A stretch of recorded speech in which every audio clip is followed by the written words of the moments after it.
எல்லாரும் கவனிக்கிறீங்களா? 26 அவனுக்கு தரிசனமாகி, நான் தகப்பனாகிய ஆபிரகாம் தேவன், பயப்படாதே, நான் உன்னுடன் கூட இருந்து. இது அப்படின்னா ஈசாக்கு ஒரு விஷயத்துல மாட்டிட்டு இருக்கிறாரு.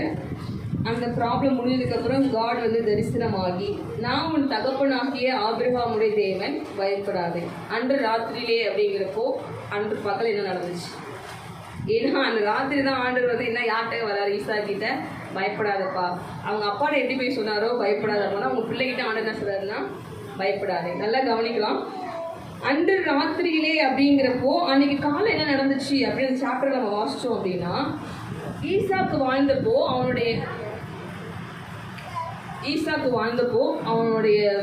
அவன் இருக்கிற இடத்துல பஞ்சம், எதுவுமே அவனால சாப்பிட முடியாது, தண்ணீர்ல எதுவுமே இல்லை. அப்போ அவன் ஒரு ஊருக்கு போகிறான். ஆண்டு இல்லை, நீ அங்கே போகாத, இங்கேயே ஒரு கேடார் ஊரில் இரு அப்படின்னு சொல்லியிருக்கிறார். அந்த இடத்துலையும் பஞ்சம் தான். ஆனால் இவன் விதைக்கும் போது அது ஆசீர்வாதமாக மாறிடுச்சு. நிறைய விளைச்சலை கொண்டு வந்துச்சு, நிறைய ஆசீர்வாதமாக மாறிடுச்சு. அதை பார்த்து அந்த ஊர் மக்கள் என்ன பண்ணுறாங்க, என்னடா இத்தனை நாள் நம்ம ஒன்றுமே பண்ணல இந்த இடத்துல, இவன் விதை போட்டோன்னா இவ்வளோ ஆசீர்வாதமாக மாறிடுச்சு அப்படின்னு சொல்லிட்டு அவன் மேலே பொறாமப்பட்டு என்ன பண்ணுறாங்கன்னா, நீ இந்த இடத்த விட்டு கிளம்பு அப்படின்னு சொல்லி விரட்டி விடுறான். அவன் மனசு கசதிலே அந்த ஊர்லேருந்து ஆண்டோட அந்த ஊரை விட்டு போகக்கூடாதுன்னு சொல்லியிருக்காருல்ல. அவன் என்ன பண்ணால் அந்த ஊரில் பள்ளத்தாக்குன்னா ஒரு இப்படி ஏறி இறங்குற இடத்துல, ஊருக்குள்ளே இல்லாமல் பள்ளத்தாக்கில் ஒரு கூடாரம் போடுறான். ஏன்னா ஊரை விட்டு தள்ளி வச்சுட்டான், ஊரை விட்டு போ, ஏன்னா நீ ரொம்ப வைஷன் ஆகிட்ட, எங்களுக்கு தான் ஆபத்து, நீ இப்படி இருந்துன்னு சொல்லிட்டு அவனை இது பண்ணிட்டாங்க. ஆனால் அவனை ஊரை விட்டு போகல, ஒரு பள்ளத்தாக்கிலேயே அவன் இருக்கிறான். அங்கே என்ன ஆயிடுச்சுன்னா, ஒரு அந்த காலத்துலாம் கிணறு வெட்டுவாங்க, தண்ணி தான் அவங்களுக்கு இது ஐஸ்வர்யம், செழிப்பு, அதுதான். அது ஒரு மனுஷனுக்கு இருந்தால் அதான் ஆசீர்வாதம். இவன் அந்த பள்ளத்தாக்கில் போய் நோண்டுறான், அங்கேயும் ஆசீர்வாதம், அங்கேயும் சண்டை வருது. திருப்பி அடுத்த பள்ளத்தாக்கில் போய் வெட்டி விடுறாங்க. இப்படியே அந்த ராத்திரியிலே ஆண்டவர் ஈசாக்கு தரிசனமாகி பயப்படாதன்னா, அதுக்கு முன்னாடி என்ன நடந்துச்சுன்னா இதான் நடந்துச்சு. ஊருக்கு ஃபுல்லாக பஞ்சத்துலேயும் விதைக்கிறான், ஆசீர்வாதமாக மாறுது. அந்த ஊருக்காரங்க இவன் இப்படி இருந்தால் நமக்கு லாஸ் ஆகின்னு சொல்லிட்டு அவங்க வரட்டி விட்றாங்க. அவன் ஊரை விட்டு போகாமல் அந்த பள்ளத்தாக்கு பவுண்ட்ரிஸ்லேயே இருந்து ஒரு துறவு வெட்டுறான், அதுவும் ஆசீர்வாதம். அங்கேருந்து விரட்டி விட்றாங்க. இது மாதிரி 3 இடத்துல அவங்க விரட்டி விட்றாங்க. எவ்வளோ கஷ்டமாக இருக்கும் இல்லையா? ஏன்னா உழைக்கும் போது தான் அது கஷ்டம் தெரியும். நீங்கள் ஒருத்தர் ஒர்க் பண்ணும்போது உங்களோட ஃபுல் பலனையும் கொடுத்து உங்களுக்கு ஒன்றுமே இல்லாமல் விரட்டி விடுறப்போ அதோடைய பாரமும் அதோடைய கண்ணீரும் உழைக்கிறவங்களுக்கு தெரியும் இல்லையா? ஒன்றுமே நீங்கள் அனுபவிக்காமல் இருக்கோ, அதோட வேதனை ஒன்றுமே இருக்காது. நீங்கள் ஃபுல் எஃபெக்ட் போடுறீங்க, அதில் ஒன்று கூட நீங்கள் எடுக்கலை அப்படின்னா அது உழைக்கிறவங்களுக்கு தான் அது தெரியும் இல்லையா? அப்போ ஈசாக்கு எவ்வளோ கஷ்டப்பட்டுருப்பான். ஊர் ஃபுல்லாக பஞ்சம், நான் போட்டப்போ விளைஞ்சிருச்சு, நான் செய்யும் போது அது சக்ஸஸ் ஆகிடுச்சு. அப்படிங்கிறப்போ என்ன விரட்டி விட்றாங்க அப்படிங்கிறப்போ ஈசாக்கு எப்படி இருந்துச்சுன்னா கஷ்டமாக இருந்துச்சு. ஆனால் தான் நான் அன்னைக்கு ராத்திரியிலே ஹல்லேலூயா பக்கத்தில் பார்த்து சொல்லுவேன், பயப்படாதீங்க, கர்த்தர் உங்களோடு இருக்கிறார். சொல்லுங்க, பயப்படாதீங்க, கர்த்தர் உங்களோடு இருக்கிறார். ஹல்லேலூயா, கர்த்தர் உங்களோடு இருக்கிறார். ஆமென். இனி இந்த நாளுக்கு முன்னாடி வர இத்தனை வருஷம் இந்த நாளுக்கு முன்னாடி வர நீங்கள் ஏதாவது இழந்திருக்கலாம், இல்லை உங்களை துரத்தி இருக்கலாம், இல்லை உங்களுடைய ஐஷத்தை புடுங்கிட்டு உங்கள் என்ன பண்ணியிருந்துருக்கலாம். ஆண்டு சொல்கிறாரு, அதெல்லாம் உனக்கு இல்லை, நான் தான் உனக்கு ஷீல்டு. அப்படியே கண்ணை மூடி சொல்லுங்கள், கர்த்தர் எனக்கு கேடகமாக இருக்கிறார். ஆமென். கர்த்தர் எனக்கு மகா பெரிய பலனாக இருக்கிறார். அவர் என்னோடு இருக்கிறார். ஆமென். அப்போது அன்னைக்கு ராத்திரி, இன்னைக்கு இந்த மதிய வேலையில் காட் உங்களை பார்த்து சொல்கிறார், ஆபிரகாமுடைய தேவன், ஆமென், ஈசாக்குடைய தேவன் இன்னைக்கு உங்களை பார்த்து, உங்களுடைய தேவன், பயப்படாதீங்க, நான் அவங்க கூட இருந்து உன்னை ஆசீர்வதி. பெலிஸ்தர் அவன் மேல் பொறாமை கொண்டு, இதுதான் அந்த ராத்திரிக்கு முன்னாடி என்ன நடந்துச்சுன்னா இதான் நடந்துச்சு. பொறாமை கொண்டு அவன் தகப்பனாகிய ஆபிரகாமின் நாட்களில் அவனுடைய வேலைக்கார வெட்டின தொலைவைகளாம் தூத்து மண்ணினாலே நிரப்பி போட்டாதான். ஏன்னா அவன் பண்ணது எல்லாத்தையுமே அவங்க மூடிட்டாங்க.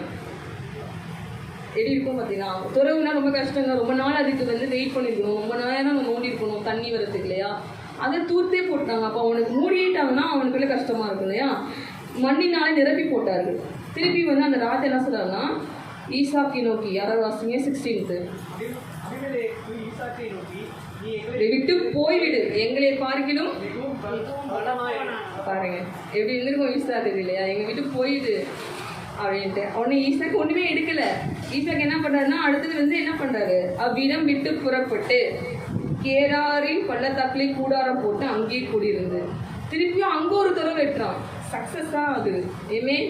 அங்கேயே ஒரு துறவு வெட்டுறான். இதை நான் வாசிக்கும் போது காட் ஒரு மனுஷனுக்கு தோன்றி பயப்படாத அப்படின்னா அதுக்கு முன்னாடி அவன் ரொம்ப பயந்து ஏதோ இழந்திருப்பான், ஏதாவது ஒரு பிரச்சனையை அணுகியிருப்பான்.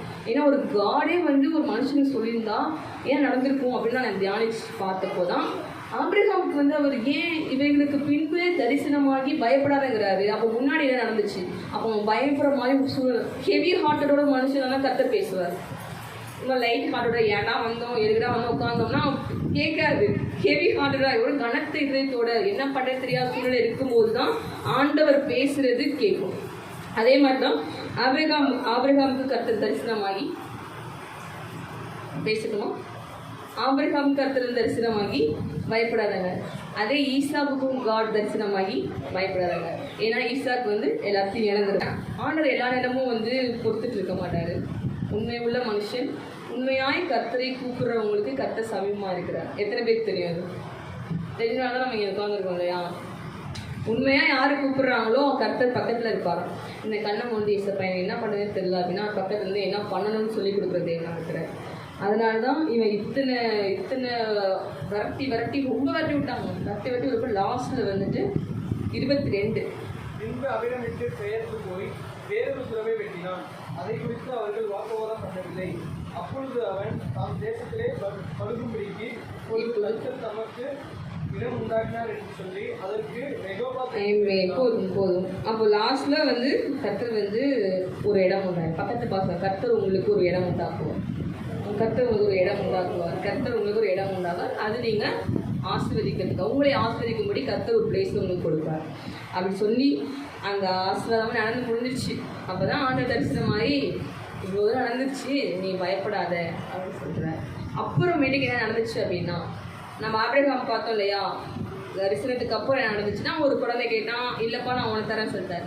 ஈசாக்கு இதெல்லாம் நடந்து முடிஞ்சு ஆண்டவர் பயப்படான்னு சொன்னால் அதுக்கப்புறம் என்ன நடந்துச்சுன்னா அவங்க கூட சண்டை போட்டவங்க எல்லாருமே அவங்க கூட சமாதானம் ஆகிட்டாங்க. ஹல்லேலூயா. அதான் ஆண்டவர் பண்ணுவார். சும்மாலாம் விட மாட்டாருங்க. நம்ம கூட சண்டை போட்டவங்கள நம்ம கூட எதிராக இருக்கிறவங்கள பிரச்சனை பண்ணி அந்த பிரச்சனையை ஜெயிச்சதுக்கப்புறம் ஆண்டவர் நம்ம கூட பேசுவார். பேசுனதுக்கப்புறம் வாழ்க்கையே அவங்களே பார்த்து உங்க கூட யாரும் ஒருத்தங்க இருக்காங்க, காட் இருக்காங்க சொல்லி நம்மளை கனப்படுத்துவாங்க. யாருன்னா துரத்தி விட்டவங்க என்ன பண்ணுறாங்க? வராங்களா? அதுதான் ஆண்டவர். துரத்தி விட்டவங்களே வந்து என்ன கேட்குறாங்கன்னா அவனே கேட்குறான் பார்த்தீங்களா ஈசாக்கு. அப்பொழுது ஈசாக்கு அவர் நோக்கி, நீ ஏன் என்கிட்ட வந்தீங்க? நீங்கள் என்னை பகைத்து என்னை உங்களுக்கு இராதபடிக்கு துரத்தி விட்டீங்க, அப்புறம் ஏன் என்கிட்ட வரீங்க அப்படின்னு. அப்போ அவங்க சொல்கிறாங்க, இல்லை நிச்சயமாக காட் உங்க கூட இருக்கிறாரு என்பதை நாங்கள் பார்த்துட்டோம்ப்பா. ஆகியால் உனக்கு எனக்கு சண்டை வேண்டாம், நம்ம வந்து சமாதானமாக போயிடலாம் அப்படின்னு சொல்லிட்டு முடிக்கிற ஆசிரியப்பட்டவராக என்றார். அதுக்கப்புறம் சண்டை போட்டு விட்டவங்க உட்காந்து விருந்து சாப்பிட்டுட்டு போகிறதுக்கு காடு. அடுத்த வருஷம் பார்த்தீங்கன்னா அவர்களுக்கு விருந்து பண்ணிங்கன்னா அவர் குஸ்தி குடித்தார். அதான் இந்த நாள் வரை நீங்கள் எதனா இழந்திருக்கலாம், இந்த நாள் வரை உங்களை விரட்டி அடிச்சிருக்கலாம், இந்த நாள் வரை உங்களுக்குரியது உங்களை விட்டு போயிருந்துருக்கலாம். ஆண்டவர் சொல்றார், பயப்படாத, நான் உனக்கு கேடகமும் மகா பிரியபலனுமாக இருக்கிறேன்றார்.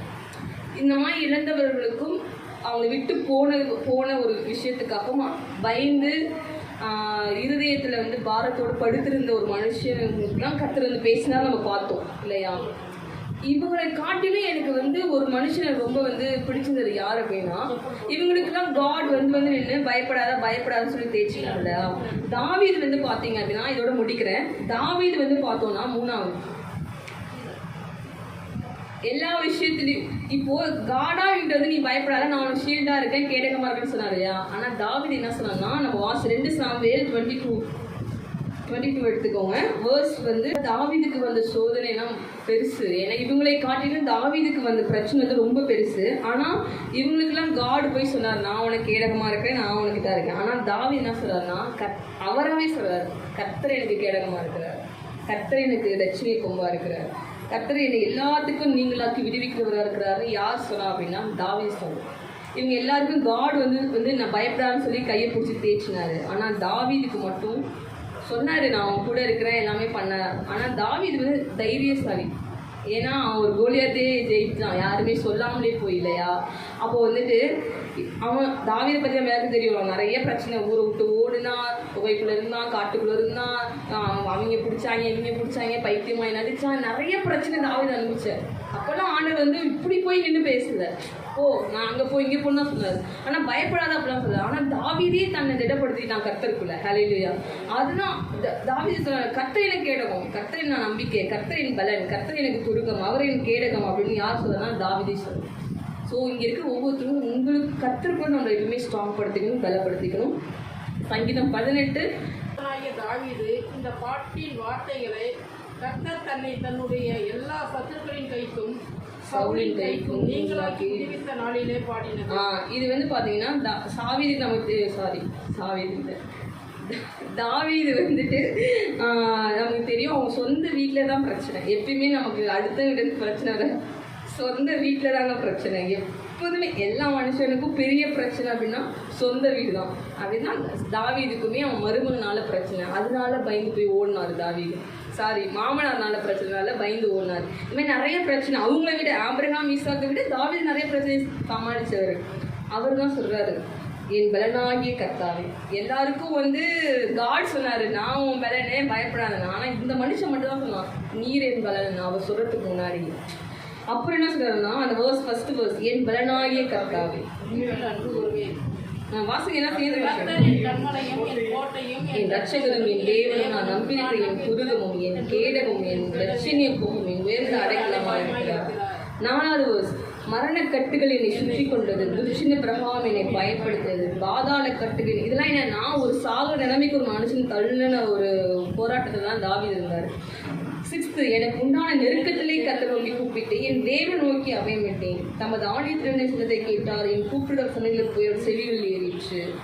ஸோ இதெல்லாம் சொல்லி முடிச்சு கர்த்தர், அது நான் ஃபஸ்ட்டு வாசிச்சலையா 30 வேர்ஸ் 18th சாப்டரே 30. தம்மை நம்பியிருக்கிற அனைவருக்கும் அவர் கேடகமாக இருக்கார். யார் சொல்கிறார் அப்படின்னா தாவீது சொல்கிறார். இவ்வளோ நேரம் காடு சொன்னதை பார்த்தோம், இப்போ யார் சொல்கிறாருன்னா தாவீது சொல்கிறார். ஸோ நமக்கு அவர் கேடகமாக இருக்கிறார். நான் ஒன்றும் இல்லை, ஏசு தான் என்னுடைய தேவன் சொல்லி உட்காந்துருக்கிறது தான் ரட்சிப்பு.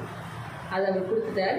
அந்த ஷீலை நம்மளை பிடிக்கும்போது, ஏசுங்கிறத நம்ம வாழ்க்கையில் முன்னாடி வைக்கும்போது அதை தாண்டி நமக்கு எதுவும் வராது. என் வாழ்க்கையிலும் அப்படி தான், இங்கே உட்காந்துருக்கிற வாழ்க்கையிலும் அப்படி தான் இல்லைங்களா? பெரிய பெரிய ஆபத்துக்கும் நெருக்கத்துக்கும் நம்ம கத்தை நோக்கி அப்படியே விட்டுருக்கோம். கத்தை நம்மை விடுவித்து காத்து இது மட்டும் தான் நடத்தி வர்றாரு இல்லையா? அந்த ரட்சிப்புங்கிற ஷீல்டை யாரும் தூக்கி போடுறாரு. பிடிப்போம். ஆபிரகாமுக்கும் ஈசாக்கும் கர்த்தர் வந்து சொன்னார், நான் உனக்கு கேடகம், பயப்படாதன்னு. ஆனால் தாவீது மட்டும் தான் சொல்கிறாரு, அவர் எனக்கு ஷீல்டுன்னு சொன்னார். இன்றைக்கி நம்ம எல்லாருக்கும் ஷீல்டும் அவர் தான். கண்களை